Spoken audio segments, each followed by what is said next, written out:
प्रेम से बोलिए धर्मराज भगवान की जय। प्यारे भक्तों, आज आप सभी श्रवण करेंगे मकर संक्रांति की संपूर्ण कथा। आप सभी भक्तों को मकर संक्रांति की हार्दिक शुभकामनाएं।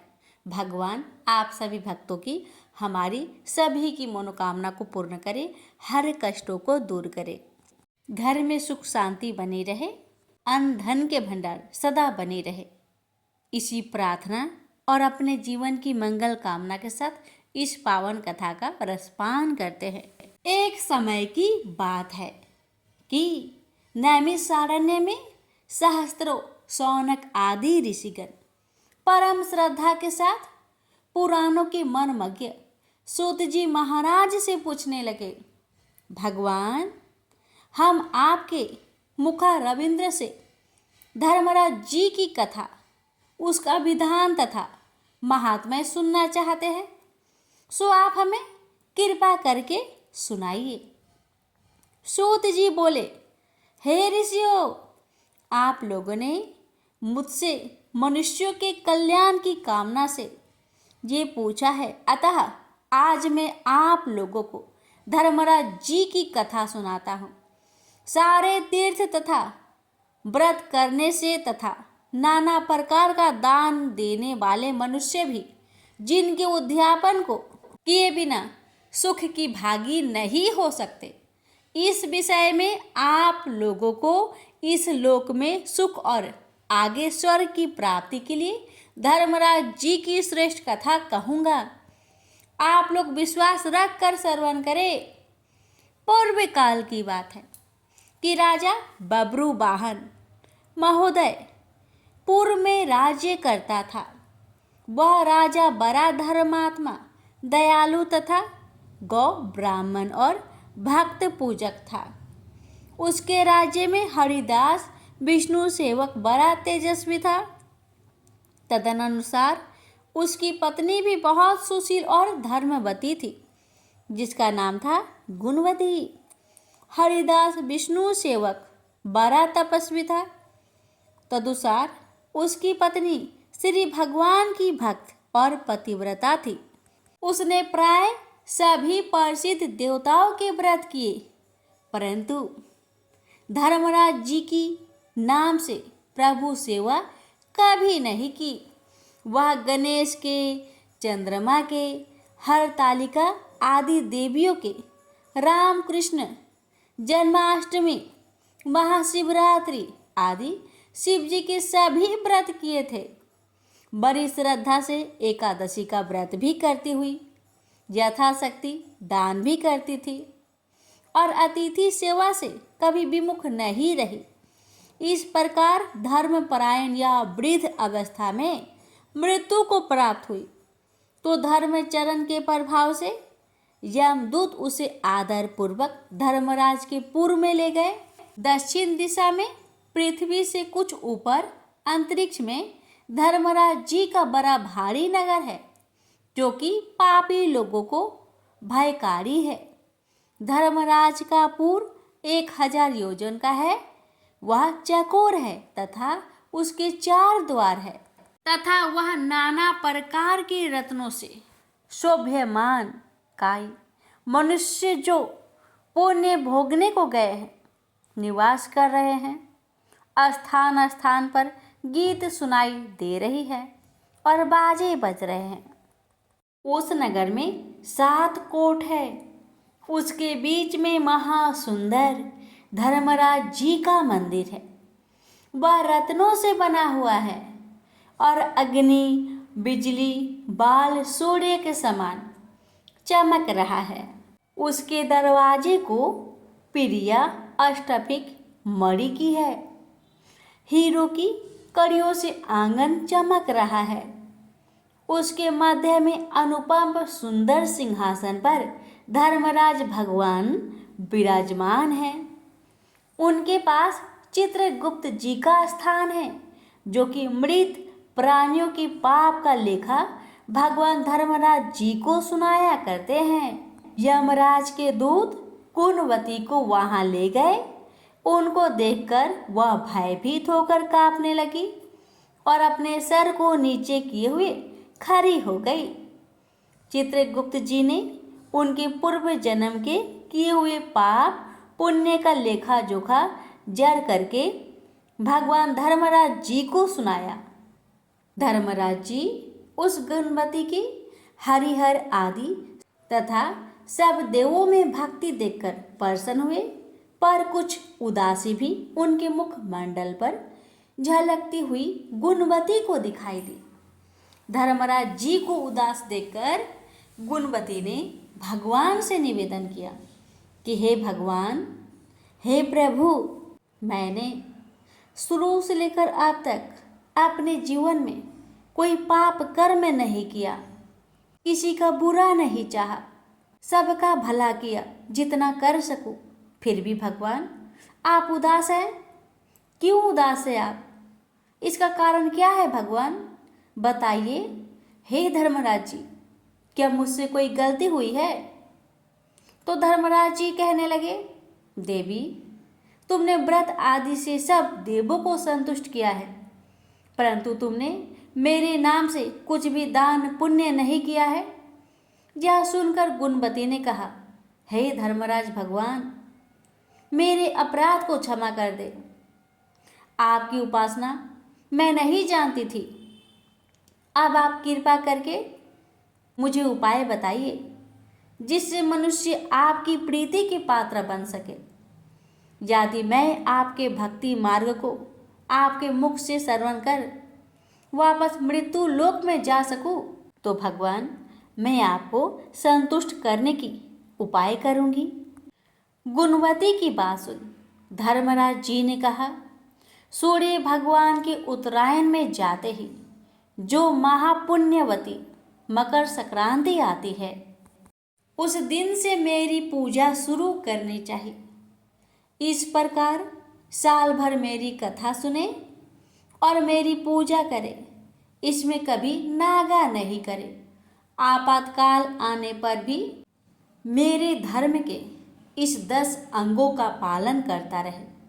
घृत यथा लाभ, संतोष, क्षमा, नियम द्वारा मन को बस में करना, किसी की वस्तु को नहीं चुराना, मन से पर स्त्रियों या पुरुषों से बाँचना, यानी मन की शुद्धि और शारीरिक शुद्धि, इंद्रियों के बस में रहना, बुद्धि की पवित्रता यानी मन में बुरे विचार न आने देना, शास्त्र विद्या का स्वाध्याय यानी पाठ, पूजा, कथा श्रवण या व्रत रखना और तदा अनुसार दान पुण्य करना, सत्य बोलना, सत्यता का ही व्यवहार और क्रोध न करना, ये 10 धर्म के लक्षण हैं।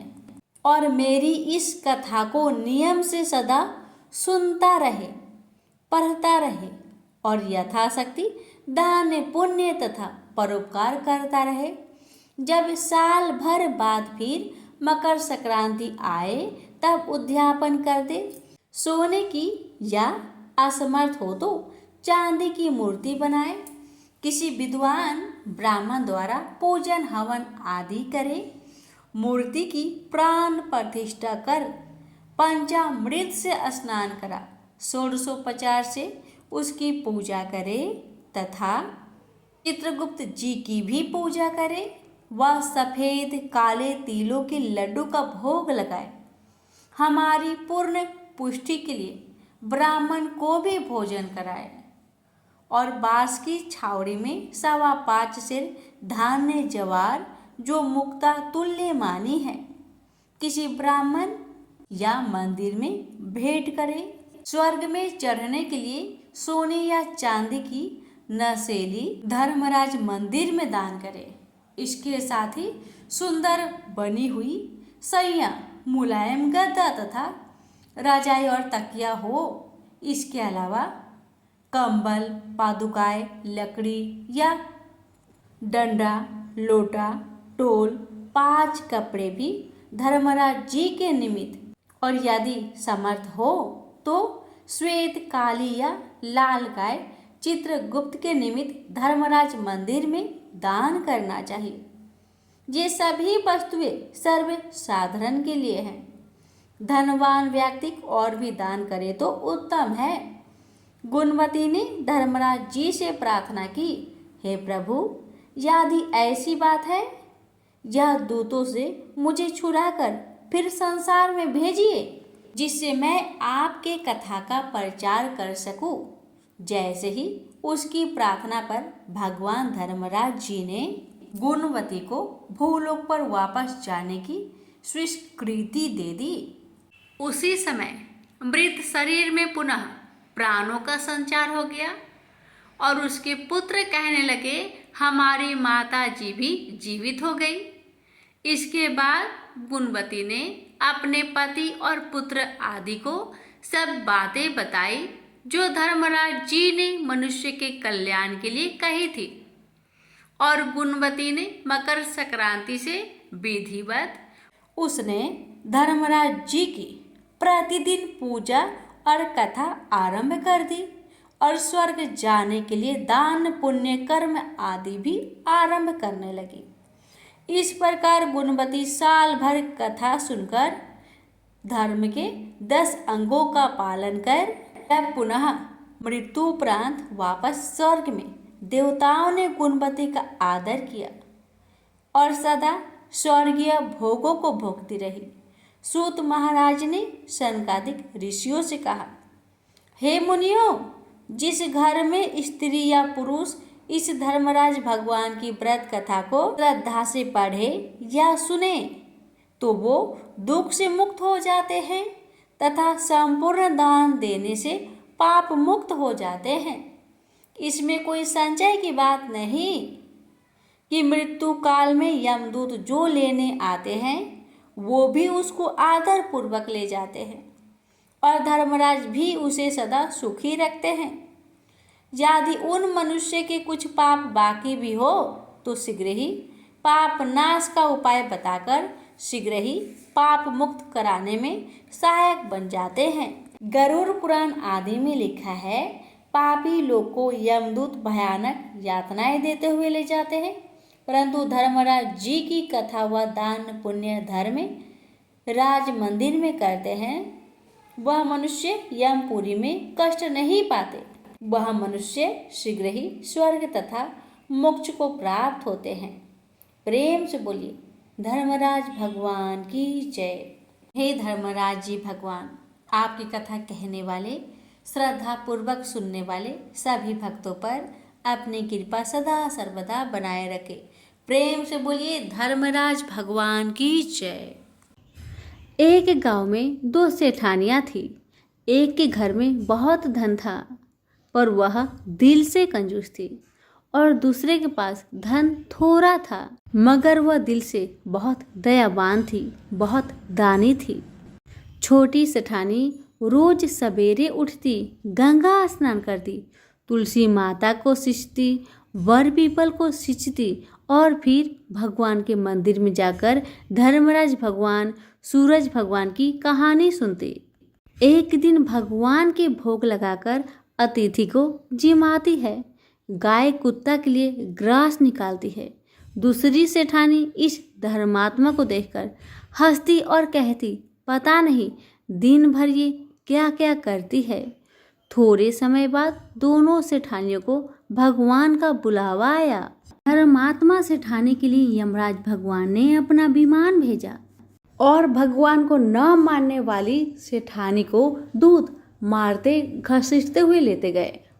रास्ते में सेठानी दूत से बोली, मुझे भूख लगी है। दूत बोले, अगर तुमने कुछ दिया होगा तो तुम्हें भोजन मिलेगा। सेठानी तो कभी भी किसी को कुछ दिया ही नहीं था, इसीलिए उसे भोजन नहीं दिया गया। अब कुछ दूर आगे बढ़ने पर उसे प्यास लगी। वह फिर से दूत से कहने लगी, मुझे बहुत प्यास लगा है, थोड़ा पानी मिलेगा। दूत बोले, हाँ जरूर, अगर तुमने कभी किसी को पानी पिलाया होगा तभी तुम्हें पानी नसीब होगा। सेठानी ने कभी भी किसी को पानी नहीं पिलाया था, इसलिए उसे दूत पानी नहीं दिए। कुछ दूर आगे बढ़ने पर सेठानी को रास्ते में कांटे चुभने लगे, गर्मी पड़ने लगी, पर दूत तो उसे घसीटते ही ले जा रहे थे। अब सेठानी बहुत पछताने लगी कि मेरे पास सब कुछ था मगर मैंने कभी दान धर्म नहीं किया। इतने में यमराज भगवान का दरबार आया। तब सेठानी ने देखा कि धर्मात्मा सेठानी भगवान के पास सिंहासन पर बैठी थी। उधर दूसरी सेठानी को तपते हुए कुंड में डाल दिया गया। अब तो सेठानी यमराज भगवान से बोली, हे भगवान, मुझ पर दया करके आप मुझे 1.25 पहर का जीवन दान दीजिए, मैं वापस आकर दंड भोग लूंगी।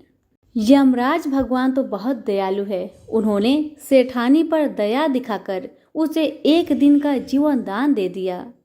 सेठानी के शरीर में प्राण संचार आते ही पंडितों को बुलाकर सेठानी ने धर्मराज जी की कथा सुनी, सब तरह से दान धर्म किया। इतने में समय पूरा हो गया। अब की बार धर्मराज भगवान ने सेठानी के लिए विमान भेजा। 1.25 पहर के दान धर्म से सेठानी को स्वर्ग मिला। धर्मराज भगवान ने जैसी कृपा सेठानी पर करी वैसी सब पर करना। कहानी कहने वाले, सुनने वाले और हुक्कारे भरने वालों पर सभी पर अपनी कृपा सदा बनाए रखना। तो प्रेम से बोलिए धर्मराज भगवान की जय। पोपा बाई और धर्मराज जी की कथा। किसी गांव में एक पोपा बाई रहती थी। वह बहुत ज्यादा नियम व्रत करती थी। एक दिन उसने भाई और भाभी से कहा कि मैं शादी नहीं करूंगी, इसलिए मेरी झोपड़ी गांव के बाहर बना दो और गांव के सभी लोगों से कह दो कि वह अपनी गाय व बछड़ों को मेरे यहाँ ही घास फूस चरने को भेज दे। जो बचा खुचा खाना है वो मुझे खाने को दे दे। एक दिन नगर का राजा शिकार खेलने जंगल में आया और गांव के बाहर जंगल के पास बनी झोपड़ी देखकर रुक गया। झोपड़ी के पास जाकर उसने आवाज लगाई कि कौन है, लेकिन भीतर से कोई आवाज ना आने पर वह लगातार दरवाजा खटखटाता रहा। तब पोपा बाई उठी और कहने लगी कि कौन हो तुम, जो बार बार दरवाजा बजा रहे हो, क्यों आवाज लगा रहे हो। राजा ने कहा कि मैं यहाँ का राजा हूँ और तुम्हारे साथ विवाह करूंगा। पोपा बाई ने कहा कि जहां से आए हो वहीं चले जाओ, मैं किसी पराया आदमी का मुख नहीं देखती हूँ। राजा ने पोपा बाई की एक नहीं सुनी और उसे जबरदस्ती उठाकर ले गया। तब पोपा बाई ने राजा को श्राप दिया कि उसका सारा राजपाट नष्ट हो जाएगा। महल में आने पर राजा की रानियों ने सारी बात सुनकर राजा से अनुरोध किया कि इसे वहीं वापस छोड़ आओ। राजा जब पोपा बाई को वापस झोपड़ी में छोड़ने जाने लगा तो रास्ते में पाप की नदी आई जिसमें वह डूब गया। पोपा बाई धर्मराज जी के यहाँ पहुंची और धर्मराज जी ने उन्हें स्वर्ग का राज दे दिया। एक बार एक सेठ व सेठानी मृत्यु लोक से स्वर्ग लोक को आए। उसके द्वार बंद देखकर वह धर्मराज जी से द्वार खोलने का आग्रह करते हैं। धर्मराज जी कहते हैं, इस द्वार पर पोपा बाई का राज है। इस पर सेठ सेठानी कहते हैं कि हम पोपा बाई को नहीं जानते हैं। धर्मराज जी उन दोनों की बात सुनकर कहते हैं कि तुम दोनों 7 दिन तक मृत्यु लोक में रहो। 8 खोपरा से राई भरकर 5 कपड़े ऊपर रखकर कहानी सुनकर उद्यापन करना और कहना कि राज है पोपा बाई, लेखा लेगी राई राई। प्रेम से बोलिए धर्मराज भगवान की जय, पोपा बाई की जय। एक ब्राह्मणी मरकर भगवान के घर गई। वहां जाकर बोली, मुझे धर्मराज जी के मंदिर का रास्ता बता दो। स्वर्ग से एक दूत आया और बोला, ब्राह्मणी आपको क्या चाहिए। वो बोली, मुझे धर्मराज मंदिर का रास्ता बता दो। आगे आगे दूत और पीछे पीछे ब्राह्मणी मंदिर तक गई। ब्राह्मणी बहुत धार्मिक महिला थी। उसने बहुत दान पुण्य कर रखा था। उसे विश्वास था कि उसके लिए धर्मराज जी के मंदिर का रास्ता अवश्य खुल जाएगा। ब्राह्मणी ने वहां जाकर देखा वह बड़ा सा मंदिर, सोने का सिंहासन, हीरे मोती से जड़ित छतरी थी। धर्मराज जी न्याय सभा में बैठे साक्षात इंद्र के समान शोभा पा रहे थे। यमराज जी सबको कर्मानुसार दंड दे रहे थे। ब्राह्मणी ने जाकर प्रणाम किया और बोली, मुझे बैकुंठ जाना है। धर्मराज जी ने चित्रगुप्त से कहा, लेखा जोखा सुनाओ। चित्रगुप्त ने लेखा सुनाया। सुनकर धर्मराज जी ने कहा, तुमने सब धर्म किए पर धर्मराज जी की कहानी नहीं सुनी, बैकुंठ में कैसे जाएगी? बुढ़िया बोली, धर्मराज जी की कहानी का क्या नियम है? धर्मराज जी बोले, कोई 1 साल, कोई 6 महीने, कोई 7 दिन ही सुने, पर धर्मराज जी की कहानी अवश्य सुने, फिर उसका उद्यापन कर दे। उद्यापन में काठी, छतरी, चप्पल, बाल्टी, रस्सी, टोकरी, टॉर्च, साड़ी, ब्लाउज का बेस, लोटे में शक्कर भरकर 5 बर्तन, 6 मोती, 6 मूंगा, यमराज जी की लोहे की मूर्ति, धर्मराज जी की सोने की मूर्ति, चांदी का चांद, सोने का सूरज, चांदी की साठिया ब्राह्मण को दान करे। प्रतिदिन चावल का साठिया बनाकर कहानी सुने। यह बात सुनकर ब्राह्मणी बोली, भगवान मुझे 7 दिन वापस पृथ्वी लोक पर जाने दो, मैं कहानी सुनकर वापस आ जाऊंगी। धर्मराज जी ने उसका लेखा जोखा देखकर 7 दिन के लिए पृथ्वी पर भेज दिया। ब्राह्मणी जीवित हो गई। ब्राह्मणी ने अपने परिवार वालों से कहा कि मैं 7 दिन के लिए धर्मराज जी की कहानी सुनने के लिए वापस आई हूँ। इस कथा को सुनने से बड़ा पुण्य मिलता है। उसने चावल की साठिया बनाकर परिवार के साथ 7 दिन तक धर्मराज जी की कथा सुनी।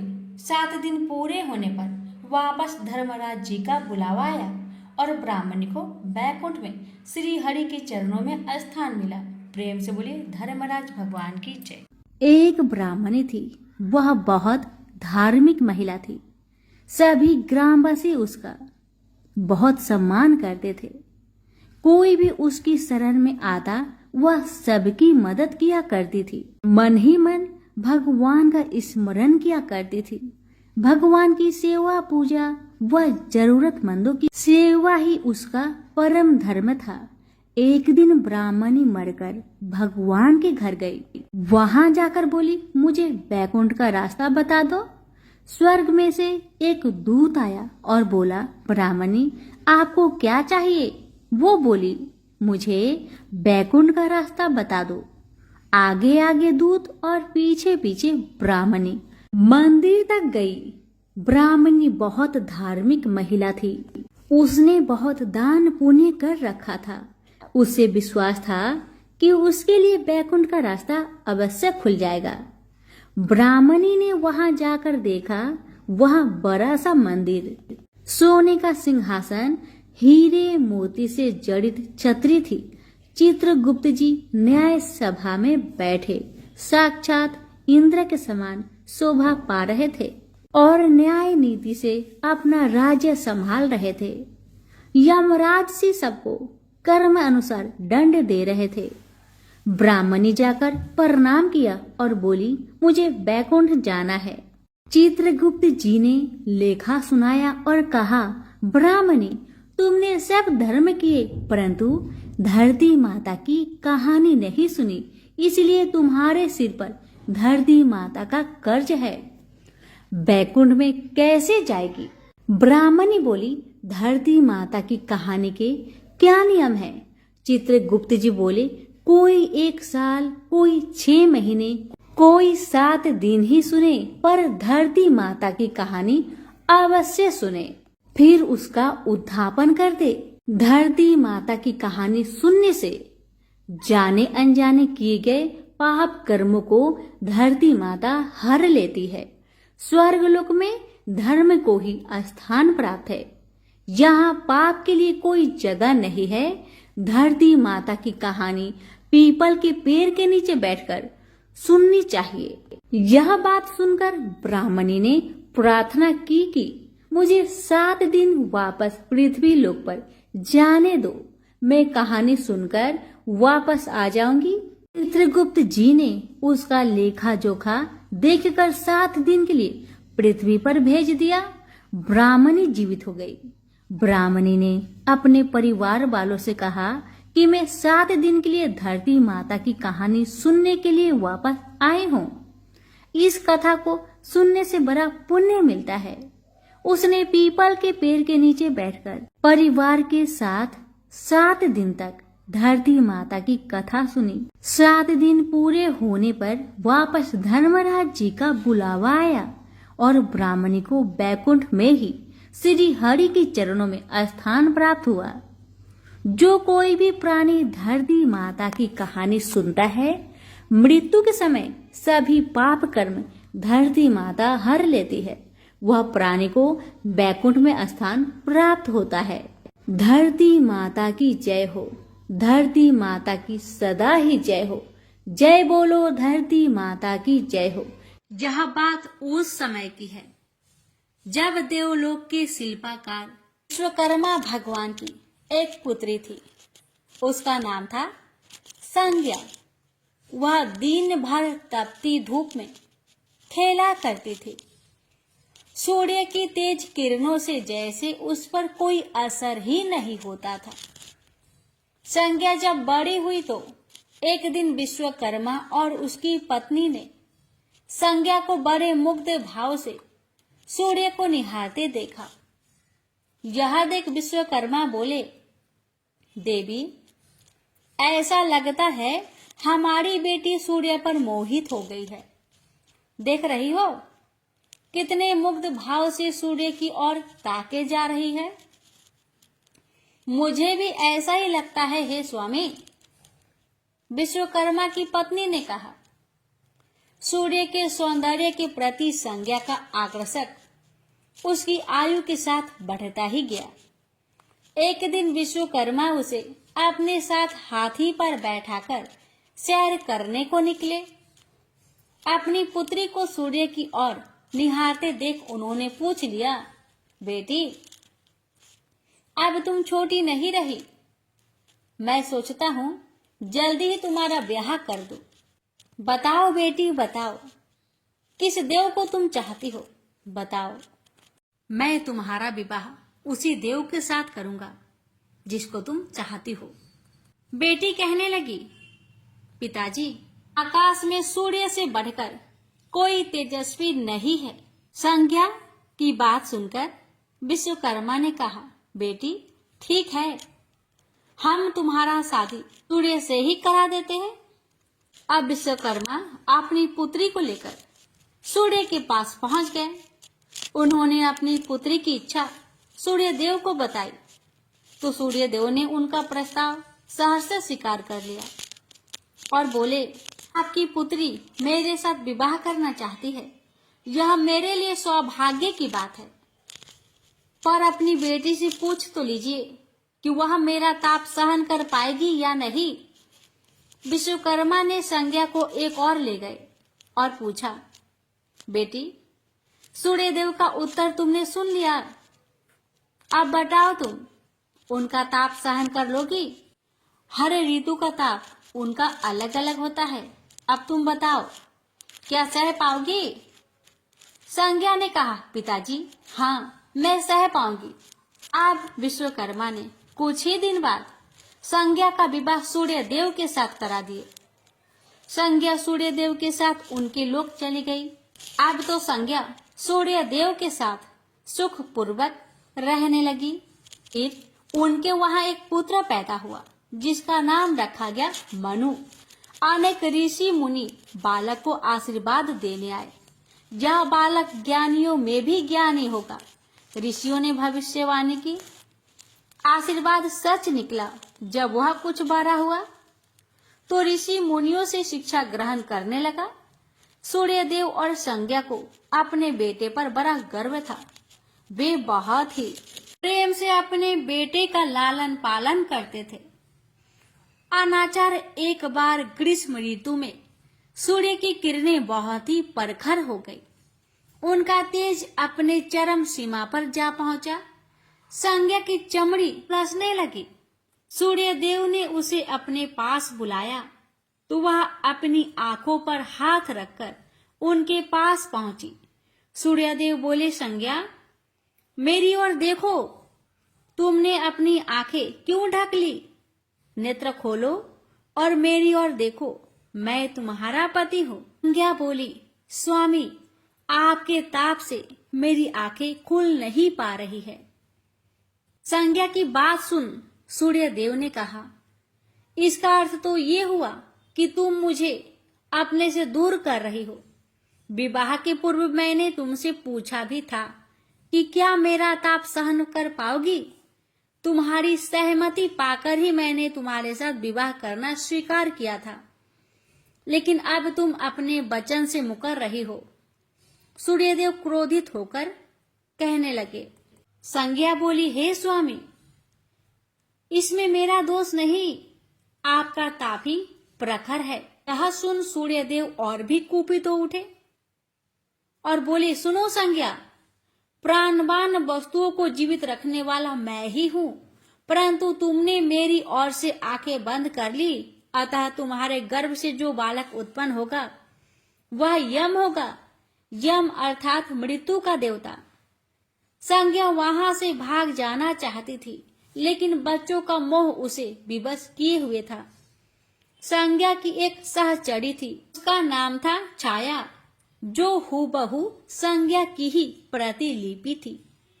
उसने इस विषय में छाया की मदद लेने का निश्चय किया। उसने छाया को बुलाया और अपनी समस्या बताई। सुनकर छाया बोली, मुझे क्या करना होगा? तो संज्ञा कहने लगी, तुम संज्ञा बनकर मेरे पति के साथ जाओ और उनकी पत्नी और बच्चों की मां बनकर वहीं रहो। फिर छाया ने कहा, अगर उन्होंने मुझसे पूछताछ की तो मैं क्या कहूंगी? तो संज्ञा ने कहा, तुम बता देना कि मैं संज्ञा हूं, अपना भेद कभी मत खोलना। छाया कहती है, लेकिन मैं ये सब कैसे करूंगी? और करूंगी तो मेरी एक शर्त भी है कि अगर कभी सूर्यदेव मुझ पर बिगड़े या फिर श्राप देने लगे तो मैं सारा भेद खोल दूंगी। संज्ञा ने कहा, ठीक है छाया, अब जाओ और मेरे बच्चों को संभालो। तुमने मुझे बहुत ही कठिन काम सौंपा है संज्ञा। छाया कहने लगी, फिर भी मैं भरसक प्रयत्न करूंगी। और वहां से छाया चली गई। उसके जाने के बाद संज्ञा सोचने लगी, मैं मायके जाती हूँ, माँ और पिताजी मुझे देखकर बहुत प्रसन्न होंगे। मैं कुछ समय वहां रहूंगी, परंतु पिताजी तो कहेंगे, स्त्री की शोभा पति के घर में रहने में ही है। ऐसे ही विचारों में उलझी बेचारी संज्ञा मायके को चल पड़ी। रास्ते में उसके मस्तिष्क में उलझने टकराने लगी। वह सोचने लगी, पिताजी जब मुझे लौट जाने को कहेंगे तब मैं क्या करूंगी? तब मैं जंगल में चली जाऊंगी। इसी सोच विचार के साथ संज्ञा अपने मायके पहुंच गई। पिता ने उसका बड़ा सत्कार किया। बोले, आओ बेटी आओ, सब कुशल मंगल तो है? तो संज्ञा बोली, नहीं पिताजी नहीं, आपने ठीक ही कहा था। ग्रीष्म ऋतु में मैं सूर्यदेव के ताप सहन नहीं कर सकी। अब तो संज्ञा कुछ दिन अपने पिता के घर में सुख से रही। एक दिन पिता ने उससे कहा, बेटी संज्ञा, तुम्हारे आने से मुझे बड़ा हर्ष हुआ है, मुझे बहुत अच्छा लगा, परंतु विवाह हो जाने के बाद स्त्री को मायके में अधिक दिन तक नहीं ठहरना चाहिए। अब तुम अपने पति के घर जाओ, फिर कभी हमसे मिलने आना। तुम मुझे बहुत प्यारी हो, किंतु पति का घर ही स्त्री का घर होता है। यही मैंने सोचा था, संज्ञा मन ही मन बोली। और एक रात चुपचाप पिता का घर छोड़कर वह जंगल में चली गई। वह सोचने लगी, मैं सूर्य के सामने नहीं जा सकती, अतः घोड़ी बन जाती हूँ। उस रूप में मुझे यहाँ कोई पहचान नहीं पाएगा। घोड़ी का रूप धारण कर संज्ञा सूर्य के ताप की शक्ति को कम करने के लिए तपस्या करने लगी। तो छाया ने सूर्य के यहाँ जाकर संज्ञा का स्थान ले लिया। सूर्यदेव ने उसे संज्ञा ही समझा। वे बोले, तुम लौट आई मेरे यहाँ? तो छाया कहने लगी, क्षमा कर दो स्वामी, मैंने अपनी दुर्बलता को जीत लिया है। छाया बड़े ही खेद स्वर में बोली। सूर्यदेव कहने लगे, संज्ञा, मैं तो कब का ही तुम्हें क्षमा कर चुका हूँ। अब घर की जिम्मेदारी संभालो, बच्चों का लालन पालन करो। छाया ने कक्ष में लेटे दोनों बच्चों पर निगाह डाली और घर की जिम्मेदारियां संभाल ली। छाया इस घर में सुखी थी। वह प्राय सोचा करती थी कि बेचारी संज्ञा को कितना अच्छा घर त्यागना पड़ा उसे। क्या वह कभी नहीं लौटेगी? समय पाकर छाया को एक पुत्र हुआ। पुत्र पैदा होने के बाद वह कुछ चिंतित रहने लगी। मुझे यह नहीं भूलना चाहिए कि मैं संज्ञा नहीं, छाया हूँ। छाया ने एक पुत्र और पुत्री को जन्म दिया। अब छाया का व्यवहार बदलने लगा। वह अपने बच्चों से तो ज्यादा प्यार करती, लेकिन संज्ञा के बच्चों को तारने और उनके साथ दुर्व्यवहार करने लगी। मनु ने तो बी माता के व्यवहार को नजरअंदाज कर दिया, लेकिन यम को उसका व्यवहार खटकता रहा। माता छाया का यमुना बहन के साथ ऐसा व्यवहार करना उचित नहीं। वह अपने बच्चों के साथ तो कितना अच्छा व्यवहार करती थी। हम भाई बहन से नफरत, एक दिन तो हद ही हो गई। छाया ने यमुना के बाल पकड़े और उसे डंडे से पीटते हुए बोली, कमबख्तो, मरते भी तो नहीं, मर जाओ तो मेरा पीछा छूटे। जब छाया देर तक यमुना को पीटती रही तो यम से न रहा गया। उसने जाकर छाया का हाथ पकड़ लिया और गुस्से से बोला, बस माता बस। अब तुमने यमुना पर हाथ उठाया तो मुझसे बुरा कोई ना होगा। अच्छा, तेरी यह हिम्मत, मुझे धमकी देता है? ठहर जा, आज मैं तेरे पिताजी से इसकी शिकायत करूंगी। छाया बड़े ही क्रोध स्वर में बोली, लेकिन छाया ने इस डर से सूर्यदेव से शिकायत न की, कहीं उसका भेद उजागर न हो जाए। लेकिन यम और यमुना ने तंग आकर अपने पिता से उसकी शिकायत अवश्य कर दी। पिताजी, यह स्त्री हमारी माँ नहीं है। यम ने कहा, हाँ पिताजी हाँ, पुत्र माता से विमुख हो सकता है, परंतु माता की ममता कभी कम नहीं होती। यमुना भी बोल उठी। सूर्यदेव ने कहा, मैं देख लूंगा, तुम जाओ, डरो नहीं, बस सब ठीक हो जाएगा। ऐसा कहकर सूर्यदेव ने बच्चों को धैर्य बंधाया, लेकिन बच्चों के जाते ही वह सोच में पड़ गए। बच्चे ठीक कहते हैं, यह अवश्य कोई मायाविनी है। सूर्यदेव गुस्से में भरकर छाया के पास पहुंचे और उसके केस पकड़कर झकझोर कर बोले, सच बताओ तुम कौन हो, अन्यथा मैं तुम्हें कठोर दंड दूंगा। ठहरिए स्वामी ठहरिए, छाया कांपती हुई बोली। स्वामी, मैं संज्ञा की छाया हूँ। वह आपकी देखभाल का भार किसी को सौंपे बिना नहीं जाना चाहती थी, इसलिए उसने मुझे आपके पास भेज दिया है। सूर्यदेव ने कहा, संज्ञा कहाँ गई है? तो छाया ने बताया, अपने पिता के यहाँ। अब तो सूर्यदेव सीधे विश्वकर्मा के पास पहुंचे और उनसे पूछा कि संज्ञा कहाँ है? तो विश्वकर्मा जी ने कहा, वह तुम्हारे तेज से बचने के लिए यहाँ आई थी। विश्वकर्मा की बातें सुन सूर्यदेव ने कहा, तो आप मेरा तेज को घटा दीजिए, फिर उसे खोजने के लिए चलते हैं। विश्वकर्मा ने सूर्यदेव के तेज का 8वां भाग को छाट दिया, जिससे उनका तेज घट गया। फिर वे संज्ञा को खोजने निकले। उन्होंने राहगीरों से पूछताछ की, तुमने इधर कोई घोड़ी को देखा है क्या? हाँ, एक बिलछन घोड़ी को हमने नदी के पास विचरण करते हुए देखा है, राहगीरों ने बताया। उसमें बिलछन की क्या बात है? वह घोड़ी मानवी भाषा भी बोलती है। देव, अब तो यह अवश्य ही संज्ञा होगी, सूर्यदेव बोले। सूर्य घोड़ी के निकट पहुंचे और कहा, संज्ञा, मैं सूर्य हूँ, तुम्हारा पति। अब यह घोड़ी का रूप त्याग दो। जब तक मेरी मनोकामना पूरी न होगी, मैं यह घोड़ी का रूप नहीं त्यागूंगी। घोड़ी बनी संज्ञा ने उत्तर दिया, तुम्हारी मनोकामना तो पूरी भी हो गई। सूर्यदेव ने कहा। विश्वकर्मा बोलने लगे, बेटी, सूर्यदेव ठीक कहते हैं, मैंने इनके तेज का 8वां भाग को काट दिया है। पिता से अवशासन पाकर संज्ञा ने अपना घोड़ी वाला रूप त्याग दिया और अपने स्वाभाविक रूप में आ गई। वह हर्ष से अपने पिता से लिपट गई और फूट फूट कर रोने लगी। फिर उसने झुककर सूर्यदेव के पांव छुए और पूछा, स्वामी, हमारे बच्चे तो सकुशल है ना? सूर्यदेव ने कहा, हाँ, दोनों बच्चे ठीक है। मनु, यम और यमुना को अब फिर से मां मिल जाएगी। सूर्यदेव ने मुस्कुराकर कहा, मैं अब कभी भी अपना घर त्याग कर नहीं जाऊंगी। संज्ञा ने सूर्यदेव को वचन दिया और साथ में संज्ञा बोली, स्वामी, आप छाया को क्षमा कर देना और अपने साथ ही रखना। दोनों का मिलन देखकर विश्वकर्मा ने भी अपना आशीर्वाद प्रदान किया। जाओ और सदा सुख शांति से रहो। सूर्यदेव और संज्ञा सूर्यलोक पहुंचे और छाया और बच्चे के साथ आनंद पूर्वक रहने लगे। तो प्रेम से बोलिए, सूर्य नारायण की जय।